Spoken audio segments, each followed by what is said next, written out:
নমস্কার মিত্রগণ, আজকে আমরা একটি ভিডিওতে রিয়াকশন দিতে চলেছি এবং কিছু আমাদের সনাতনী ভাই ও বোনেদের জন্য কিছু গুরুত্বপূর্ণ কথা আজকে এই ভিডিওর মাধ্যমে আপনারা জানতে পারবেন। তো এই ভিডিওটি কি? তো ভিডিওটি একটি ওয়াজ মাহফিলে বলা বক্তব্য এবং এর সাথে সনাতন ধর্মের সম্পর্ক কি সেটা সম্পর্কে কিন্তু আপনি বিস্তারিত অবগত হবেন এই ভিডিওটি যদি আপনি সম্পূর্ণ ভিডিওটি দেখেন। ঠিক আছে, তো আমরা এই ভিডিওটি চালু করি। ছেলে চিনবো কেমন করে, একজন ছেলেকে জাস্টিফাই করব কেমন করে? ছেলে বলতে এখানে মানুষকে বোঝানো হচ্ছে। যাই হোক, ছেলে বলতে এখানে যদি শুধু ছেলেই এমনটা না, সমগ্র মানুষের চরিত্র কেমন হওয়া উচিত সেই সম্পর্কে কিন্তু বিস্তারিত বলা হচ্ছে। তো শুনুন আপনারা বিস্তারিত। ডিসেন্ট অর নট, সে কি আসলে ভদ্র নাকি অভদ্র, এটা আমি কেমনে বুঝবো হুজুর? দেয়ার আর সাম কাইন্ড অফ কোয়ালিফিকেশনস। ভদ্র মানুষটার এক নম্বর উপায় কি, তার আশেপাশে মানুষকে দেখবেন। কারণ রাসূল বলেছেন, আর রাজুলু আলা দীনি খালিলি ফালিয়ানদুর আহাদুকুম মান ইউখালিল। একজন মানুষকে বুঝতে চাও যে সে কি ভালো না খারাপ, তার বন্ধু বান্ধব দেখো। কারণ যে যেমন তার বন্ধুও, কথা কয় না রে, যে যেমন তার বন্ধুও। মাশাআল্লাহ। এই যে এখানে একটি কথা বলা হইলো যে যে যেমন তার বন্ধু বা তাদের যেই সঙ্গ, একটা কথা আছে না, সঙ্গ দোষে লোহা ভাসে, কথাটা কিন্তু সম্পূর্ণ সত্য। এবং বেদের মধ্যে, পবিত্র বেদের মধ্যে কিন্তু এই কথাটা বারবার বলা হয় যে আমরা যেন সৎসঙ্গ করি, অর্থাৎ আমাদের বন্ধু বান্ধব যেন সৎ হয়। হ্যাঁ, আমাদের দুশ্চরিত্রদের বর্জন করতে সবসময় বলা হয়েছে, অর্থাৎ যারা চরিত্রহীন তাদের থেকে আমাদের সর্বদা দূরে থাকতে বলা হয়েছে। এবং আরেকটা মন্ত্রের মধ্যে, ঋগ্বেদের মধ্যে বলা হয় যে নেশাকারী এবং যারা জুয়া খেলে এমন ব্যক্তি যদি বিদ্বানও হয়, বিদ্বান মানে অনেক জ্ঞানীও হয়, তবু তারা পরিত্যাজ্য। তাই এসব লোকেদের থেকে দূরে থাকো। তো এটা বেদের কথা, ঋগ্বেদের কথা। তো যাই হোক, ঋগ্বেদের যেই জ্ঞান, সেই জ্ঞানগুলোই কিন্তু সারা বিশ্বে ছড়িয়ে ছিটিয়ে আছে, মানুষের মুখের ভাষায় ভাষায়, মানুষের বিভিন্ন ধর্ম আর সংস্কৃতিতে। তো এটাই কিন্তু বলা হচ্ছে, যেহেতু বেদে হচ্ছে সর্বপ্রথম ধর্মগ্রন্থ, এজন্য বেদের যেই আভা, বেদের যেই অমৃত, বেদের যে জ্ঞান অমৃত, সেটা কিন্তু সমস্ত ধর্মেই আমরা, বা সমস্ত যেই সম্প্রদায় আছে, কিছু না কিছু হলেও আমরা অন্যান্য সম্প্রদায়ের মধ্যেও এই বেদের জ্ঞানের কিছু ছোঁয়া আমরা দেখতে পারি। তো এই ভিডিওটি সম্পূর্ণ দেখুন আরও কি কি বলে। যে যেমন তার বন্ধু সেমন। যে গাঁজাখোর আর বন্ধুও গাঁজাখোর, যে বিড়িখোর ওর বন্ধু বিড়িখোর। কথা বলেন ঠিক কিনা? এটা ম্যাক্সিমাম টাইম এরকমই হয়। এই জন্য রসুল বলেছেন, ভদ্র মানুষ কিংবা ভালো মানুষ জাস্টিফাই করবা তার আশেপাশের মানুষ দেখে। কারণ আমি যেমন আমার বন্ধুও হবে। That's very simple. ফালিয়ানদুর আহাদুকুম মান ইউখালিল, এটা আবু দাউদ এবং তিরমিজির হাদিস। মানুষকে জাস্টিফাই করতে হবে তার আশেপাশের মানুষ দেখে। এজন্য ভদ্র ছেলের বন্ধু হবে ভদ্র। ভদ্র ছেলের বন্ধু কখনো বিড়িখোর, গাঁজাখোর, নেশাখোর। অভদ্র কোনো ব্যক্তি ভদ্র ছেলের বন্ধু হতে পারে? এই যে এটা হচ্ছে কথা, আমাদের যেই চরিত্র, আসলে আমরা এমনটা অনেকে ভাবতে পারে যে আমরা কেন ইসলামিক ভিডিও এখানে চালাচ্ছি। আসলে ভাই, ইসলামিক ভিডিও আর অন্যান্য ভিডিওর তো আমরা প্রচার করি না, বা এসব তো আমরা মানি না। তো বিষয়টা আসলে এমন না। বিষয়টা হচ্ছে বেদের কি কথা, অর্থাৎ বেদের নির্দেশ কি, সেই পরমাত্মার বাণী কি। পরমাত্মা আমাদেরকে এটাই বলে যে আমরা যেন নেশা, মাদক থেকে সর্বদা দূরে থাকি। তো মাদক থেকে দূরে থাকার কথা সমগ্র ধর্মগ্রন্থর মধ্যে, আমাদের যেসব শাস্ত্রগুলো আছে সব জায়গার মধ্যেই এই মাদক থেকে, অর্থাৎ নেশা জাতীয় যে কোনো পদার্থ থেকে আমাদের দূরে থাকতে হবে। এটা আমাদের বেদের জ্ঞান। আর এই জ্ঞানকে আমাদের অবশ্যই ধারণ করতে হবে। সেটা সকল মনুষ্যদের ধারণ করা আবশ্যক। সেটা শুধু হিন্দু বা মুসলিম বা খ্রিস্টান এমন না, সকল মনুষ্যকেই এই জ্ঞানটা ধারণ করতে হবে যে আমরা যেন সেই বেদের মধ্যে যেই কথাটা বলা হয়েছে, অর্থাৎ নেশাকারীদের ত্যাগ করতে, অর্থাৎ নেশাকারীদের থেকে আমাদের যেন আমরা দূরে থাকতে পারি, এবং আমরা যেন সত্য এবং ন্যায়ের পথে সংগ্রামী ভূমিকা পালন করতে পারি। এটাই কিন্তু বেদের কথা। তো বেদের কথাগুলোই আমি শেয়ার করতেছি একটু অন্য মাধ্যমে। নাম্বার টুটা হচ্ছে, এদিকে দেখা, ভদ্র ছেলেরা সাধারণত মেজাজ খিটমিটে হয় না, এরা চটপটে হয় না, খুবই সাধারণ হয় এবং সবসময় চুপচাপ থাকে। কি থাকে? চুপচাপ থাকে। এবং তারা অলওয়েজ সবাইকে রেসপেক্ট করে চলে। এবং হাদিসে এটাই এসেছে, আনজিলু মানাজিলাহুম, যে যতটুকু সম্মান পাওয়ার যোগ্য তাকে ততটুকু সম্মান দাও। সুবহানাল্লাহ পড়ে। সো ডিসেন্ট ম্যানারের যারা, ডিসেন্ট ম্যানারের যে ছেলেরা, দে উইল রেসপেক্ট এভরিওয়ান, সবাইকে সম্মান করবে, মেজাজ খিটমিটে হবে না, সবসময় চুপচাপ শান্তশিষ্ট থাকবে। আপনারা সবাই এই কোয়ালিটি মেনটেন করবেন তো ইনশাআল্লাহ। 3 নাম্বার, আমাদের যেটা করতে হবে সেটা হচ্ছে মেজাজ, অর্থাৎ আমাদের যেটা বলা হলো এখানে ক্রোধ। আমাদের শ্রীমদ্ ভগবদ গীতার মধ্যে আপনি যদি দেখেন তাহলে সেখানেও বলা হয়েছে কাম, ক্রোধ, লোভ, মোহ, এই জিনিসগুলোকে আমাদের নিয়ন্ত্রণে রাখতে হবে। এবং সর্বশ্রেষ্ঠ যোগী তারাই যারা কাম, ক্রোধ, লোভ, মোহ, ঈর্ষা, দ্বেষ এই জিনিসগুলোকে নিয়ন্ত্রণে রাখে। এবং তারা যারা নিয়ন্ত্রণে রাখতে পারে তারা এই জীবিত অবস্থাতেই মুক্ত, অর্থাৎ সেই পরমাত্মার সাথে যুক্ত হয়ে থাকে, আর এটাকেই যোগ বলে। তাই অবশ্যই আমাদেরকে যে ক্রোধ ক্রোধ বা কাম, হ্যাঁ, এই জিনিসগুলো থেকে কিন্তু আমাদের অবশ্যই দূরে থাকতে হবে। এগুলো একদিনে হবে না, এগুলো হয়তো যদি আপনি প্র্যাকটিস করেন, রেগুলার যদি ঈশ্বরের স্তুতি প্রার্থনা করেন, তাহলেই কিন্তু এগুলো ধীরে ধীরে আপনার মধ্যে সেই কোয়ালিটিগুলো ঢুকে যাবে। তাহলে কিন্তু আপনি একজন প্রকৃত ধার্মিক হতে পারবেন। আরও দেখুন কি বলে। হচ্ছে ভদ্র ছেলেদের বন্ধুদের কাছে এরা প্রিয় হতে পারে না। বন্ধুরা এদেরকে খালি কয় খ্যাত খ্যাত খ্যাত খ্যাত। কয় কি? খ্যাত। জোরে বলেন, কয় কি? এর কারণটা কি জানেন? কারণ তার যে বন্ধু বান্ধব গুলো আছে এরা 2 দিন পর পর যায় ডেটিং এ, 2 দিন পর পর যায় গার্লফ্রেন্ডের সঙ্গে মিট করতে। এখন ফোন দেয় যে বন্ধু গার্লফ্রেন্ড তো আসছে, তুমি একটু আসো, তোমাকে নিয়ে যায়, চলো একসঙ্গে ঘুরবো। এখন বন্ধু জানে, আচ্ছা বলেন তো, ইজ ইট হালাল অর হারাম? কথা কয় না, ইজ ইট হালাল অর হারাম? তো হারাম কাজ কখনো কোনো ভদ্র ছেলে করতে পারে? আর বন্ধু, আমাদের আর্যের যেই কর্তব্য, অর্থাৎ বেদের মধ্যে বলা হয়েছে কৃণবন্তু বিশ্ব আর্যম, অর্থাৎ সারা বিশ্বকে আর্য বানাও, শ্রেষ্ঠ বানাও। এবং আমাদের মনুষ্য হতে হলে আমাদের শ্রেষ্ঠ জ্ঞানের সাথে শ্রেষ্ঠত্ব অর্জন করতে হবে। কিন্তু আমরা আজকাল দেখতে পারি যে অবৈধ সম্পর্ক দ্বারা ভরে গেছে এই দুনিয়া। সমস্ত যে সম্পর্কগুলো হচ্ছে বর্তমানে সেগুলো সমস্ত কিছু বেদের নিয়মের বিরুদ্ধে এবং আমাদের নৈতিক মূল্যবোধ, ধর্মীয় শিষ্টাচারের এবং আমাদের দেশের সংস্কৃতির বিরুদ্ধে হচ্ছে।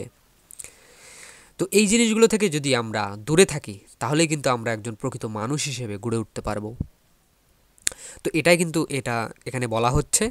আমি আশা করব আমাদের যে যারা আর্য মিত্ররা আছে এই ভিডিওটাকে অন্য দৃষ্টিকোণ থেকে না দেখে আপনারা যদি এখানে সেই বেদের জ্ঞানগুলোকে স্মরণ করে সেই জিনিসগুলো নিজের মধ্যে ধারণ করতে পারেন, তাহলে কিন্তু আপনারা একজন প্রকৃত ধার্মিক হবেন, অন্যথায় কিন্তু নয়। কয় যে বন্ধু I am really sorry this হারাম। এখন যে বন্ধু মিট করতে যাচ্ছে সে কয় তোর মতো খ্যাত আমার লাগবে না, যা তোর সঙ্গে আছে বন্ধুত্বই ব্রেকআপ। তো দেখা যায় যে বন্ধু যারা অভদ্র তাদের কাছে এই ভদ্র ছেলেরা কখনো প্রিয় হতে পারে, কারণ তারা যায় বাম দিকে আর ভদ্র যায় কোন দিকে। সো এটা ম্যাচ খায় না আর কি। সো তারা বন্ধুদের কাছে প্রিয় হতে পারে না। 3 নাম্বার। 4 নাম্বার হচ্ছে যারা ভদ্র ছেলে তারা they will be not addicted about smoke. তারা কখনো বিড়ি সিগারেটের নেশে আসক্ত হবে না। দেখবেন যে maximum young people specially in Bangladesh they are addicted about smoke or you can say alcohol. এখনকার অনেক যুবক কিন্তু মদও খায়। এরকম যুবক আছে না নাই?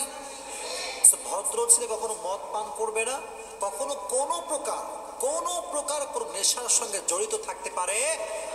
রসুল এখানে মাদক থেকে বারবার দূরে থাকার নির্দেশ আমাদের পবিত্র বেদের মধ্যে এবং আমাদের সমস্ত ধর্মগ্রন্থের মধ্যে বারবার বলা হয়েছে। কিন্তু দুঃখের বিষয় এটাই যে আমাদের যারা পৌরাণিক হিন্দু সমাজ আছে তারা বিভিন্ন পূজা মণ্ডপের সামনে গিয়ে তারা এসব মদ্যপান করে, যেগুলো কখনোই গ্রহণযোগ্য নয় এবং কোনো ধর্মগ্রন্থের মধ্যে এগুলোর মান্যতা নেই। অনেকে আবার বলে থাকে, মানে খোঁটা দিয়েই আর কি বলে আর কি, মুসলিমরা যেমন বলে যে তোরা তো মানে মন্দিরে মদ খাইস, এটা গাঁজা খাইস, মানে এই বিভিন্ন ধরনের কথা তারা বলে থাকে। কিন্তু প্রকৃতপক্ষে আমরা যদি বেদের দিকে তাকাই, আমরা যদি প্রকৃত শাস্ত্র বিভূতি সর্বভূতানি বেদ শাস্ত্রম সনাতনম, অর্থাৎ যে বেদের যে শাস্ত্র, আমাদের সনাতন যেই শাস্ত্র, অন্য শাস্ত্র না, সনাতন যেই শাস্ত্র, সেই বেদ, বেদ কিন্তু আমাদের এটাই বলে যে আমরা যেন সেই মাদক থেকে সর্বদা দূরে থাকতে পারি, এবং যারা নেশাকারী আছে তারা যতই জ্ঞানী হোক তাদের থেকে যেন আমরা দূরে থাকতে পারি। আমরা যদি আমাদের দেশের দিকে তাকাই তাহলে দেখতে পারবো কি হিন্দু, কি মুসলিম, কি বৌদ্ধ, কি খ্রিস্টান, সবাই এই বিড়ির নেশা, আবার মনে করুন যে হচ্ছে মদ্যপানের নেশা বিভোর। হ্যাঁ, কি হিন্দু কি বা মুসলিম, সবাই একাধারে ধর্ম থেকে তারা বিচ্ছিন্ন হয়ে, সেই আর্য ধর্ম থেকে বিচ্ছিন্ন হয়ে তারা নেশার জগতে ভেসে যায়। তাই এটাই বলতেছি যে আপনারা সকলে সেই মাদককে না বলবেন, এবং মাদক নিয়ন্ত্রণ আইন না করে মাদক নির্মূল আইন গঠন করুন, এটাই আমাদের চাওয়া। মাদক একদম নির্মূল করতে হবে, মাদক নিয়ন্ত্রণ করা যাবে না, কারণ মাদক নিয়ন্ত্রণ বলতে কিছু হয় না, মাদককে সম্পূর্ণরূপে না বলতে হবে। এই মাদকের ফলেই কিন্তু আমাদের প্রচণ্ড ক্ষতি হচ্ছে, সেটা অবশ্যই আমাদের দেশের প্রশাসনকে দেখতে হবে। অনেকে বলবে অবশ্য যে এখানে আমাদের প্রশাসনের বা সরকারের অনেক টাকা, কোটি কোটি টাকা লাভ হচ্ছে, ইনকাম হচ্ছে এই সিগারেট মদকে লাইসেন্স দিয়ে, তাদের কাছে অনেক কোটি কোটি টাকা ট্যাক্স পাচ্ছে এবং সরকার নাকি ওই ট্যাক্সের টাকায় চলতেছে, এরকম একটা, হ্যাঁ এরকম কিন্তু একটা তারা মন্তব্য করতে পারে। কিন্তু বিষয়টা হচ্ছে এটাই যে আমরা যতই বলি না কেন যে আমাদের আমাদের সরকারের অনেক টাকা লাভ হচ্ছে, কিন্তু এমনটা কিন্তু না, প্রকৃতপক্ষে কিন্তু লাভ হচ্ছে না। কেন লাভ হচ্ছে না? কারণ আমাদের হেলথ কেয়ারের মধ্যে, অর্থাৎ ক্যান্সারের রোগী, নেশাগ্রস্ত হওয়ার ফলে যেই রোগগুলো হচ্ছে, আমাদের ইকোনমির মধ্যে যতটা ক্ষতি করতেছে, ততটা কিন্তু ট্যাক্সের টাকায় আমরা কিন্তু সেই ক্ষতিগুলো পূরণ করতে পারতেছি না। তাই অবশ্যই আমাদেরকে এই ট্যাক্সের যেই বাহানাটা আমরা দেই যে আমাদের হয়তো কোটি কোটি টাকা লাভ হচ্ছে, আমাদের কিন্তু কোটি কোটি টাকা লাভ হচ্ছে না, উল্টো লস হচ্ছে। করিম সাল্লাল্লাহু আলাইহি ওয়াসাল্লাম বলেছেন, এদিকে মনোযোগ, কি বলেছেন? যে ব্যক্তি নেশা করে তার 40 দিনের নামাজ কবুল হয় না। নাউজুবিল্লাহ পড়েন। নেশা করা যাবে না। আপনারা রাজি আছেন ইনশাআল্লাহ? 4 নাম্বার কোয়ালিটি। 5 নাম্বার হচ্ছে যারা ভদ্র ছেলে হয় তারা দেখবেন তার আশেপাশের ভালোবাসার মানুষকে তারা মন থেকে সম্মান করে, তাদের টেক কেয়ার করে, যত্ন করে রাখে। এবং এই ছেলেগুলো দেখা যায় যদি বিয়ে করে ফেলে, যদি কোনো মেয়েকে মন মতো পেয়ে যায়, তারা বিয়ে করে ফেলে এবং তারা একটাতেই সন্তুষ্ট, 14টা লাগে না। কথা বলেন ঠিক কিনা? এখানে বলল যে যারা ভালো মানুষ হবে তারা, তাদের 14টা স্ত্রীর দরকার হবে না, বা অন্যান্য স্ত্রীর সাথে তাদের কোনো সঙ্গমের কোনো প্রয়োজন হবে না। যারা প্রকৃতপক্ষে পুরুষ, অর্থাৎ আমাদের ধর্মের মধ্যেও এটা বলা হয়েছে যে আমরা যেন দ্বিতীয় স্ত্রী গ্রহণ না করি, এটা হচ্ছে মর্যাদা। তাই এই মর্যাদাকে যারা রক্ষা করতে পারে তাদেরকে মর্যাদা পুরুষোত্তম বলে। যেমন হচ্ছে মনে করুন ভগবান শ্রীরাম, ভগবান বলতে এখানে পরমাত্মাকে বোঝানো হয় না, ভগবান মানে ভবগুণ সম্পূর্ণ ব্যক্তিকে বোঝানো হয়। তো শ্রীরাম এই মর্যাদাকে কখনো লঙ্ঘন করেননি, তিনি একটিমাত্র স্ত্রীতেই মনোনিবেশ করেছে এবং একজন স্ত্রীর জন্যই তার সমস্ত জীবন সমর্পণ করেছে। তো এমন এই রামের চরিত্র আমাদের সকলের কিন্তু ধারণ করা জরুরি। আমরা যদি সেই রামের চরিত্রকে ধারণ করতে পারি, একজন স্ত্রীতেই সন্তুষ্ট থাকতে পারি, সেটাই আমাদের জন্য ধর্ম। হ্যাঁ, এটাই হচ্ছে বলা হচ্ছে এখানে। আরও দেখুন কি বলা হয়, তারা একজনেই সন্তুষ্ট থাকে, যাদের ক্যারেক্টার ভালো না, যারা ক্যারেক্টারলেস, তাদেরকে আপনি যত সুন্দরী মেয়ে দেন না কেন, হ্যাঁ তারা অন্য মেয়েরে মেসেঞ্জারে নক দিবেই দিবে। কথা ঠিক কিনা? সো এটা ক্যারেক্টারলেসদের একটা বড় নমুনা, যে তারা একটাতে সন্তুষ্ট হয় না, তাদের 14টা লাগে। কিন্তু যারা ভদ্র হয় তারা একটাকেই এনাফ মনে করে, একটাকেই ভালোবাসে, ওর সঙ্গেই জীবন, ওর সঙ্গেই মরণ। দ্যাট মিনস এটা হালাল ভাবে বলতেছি, হারাম ভাবে না। সো ভদ্র ছেলেরা কি করে জানেন? একজন মানুষকে পেয়ে সন্তুষ্ট থাকে, 14 জনের পিছে তারা ছুটতে পারে। এটা হচ্ছে 5 number. 6 number, those who are decent boys, always they will perform the salah in continuous process and they will recite the Quran in continuous process. That means in every single day. যারা ভদ্র ছেলে এরা always 5 ওয়াক্ত নামাজ বা জামাত আদায় করবে এবং প্রত্যেকটা দিন তারা কোরআন তেলাওয়াত করবে। আপনারা এটা মেইনটেইন করতে রাজি আছেন তো ইনশাআল্লাহ? এখানে বললো যারা ভালো হবে, ভালো মানুষ হবে, তাদেরকে অবশ্যই প্রতিনিয়ত ঈশ্বরের স্তুতি প্রার্থনা অবশ্যই করতে হবে, সেই পরম পিতা পরমেশ্বরের উপাসনা, সেই নিরাকার পরম ব্রহ্মের, সেই মহান সৃষ্টিকর্তার উপাসনা অবশ্যই করতে হবে। যারা ভালো হবে তারা অবশ্যই সেই মহান সৃষ্টিকর্তার উপাসনা করবেন। তো এটাই সকল মানুষের জন্য বলা হচ্ছে, এটা বেদের কথা যে আমরা সকলে যেন এক হতে পারি। সমগচ্ছতম সম্বদাতম সম্বমনাংসি জানতাম দেবভাগম যথা পূর্বে সমজনানা উপাসতে। আমাদের হৃদয় যেন সমান হয়ে, আমরা যেন এক হয়ে সকলে মিলে উপাসনা করি, এটাই বেদের বাণী। তো আশা করি আপনারা বুঝেছেন ভিডিওটি থেকে। আসলে ভিডিওটি একটু অন্যরকমভাবে তৈরি করলাম। আপনারা হয়তো অনেকে বলবেন যে আমি ইসলাম ধর্ম প্রচার করতেছি, কিন্তু আসলে বিষয়টা এমন না। অনেক কিছু মিল থাকতেই পারে এক একটা ধর্মের সাথে, তাই বলে এমনটা বোঝা যাবে না বা বলা যাবে না। তাই অবশ্যই সনাতন ধর্মের বেদকে মানতে হলে অবশ্যই আপনাকে সেই নিয়মগুলো মানতে হবে, কারণ আপনি যদি সেই নিয়মগুলো না মানেন তাহলে আপনি কেমন সনাতনী। দেখা হচ্ছে পরবর্তী ভিডিওতে। ওম নমস্তে।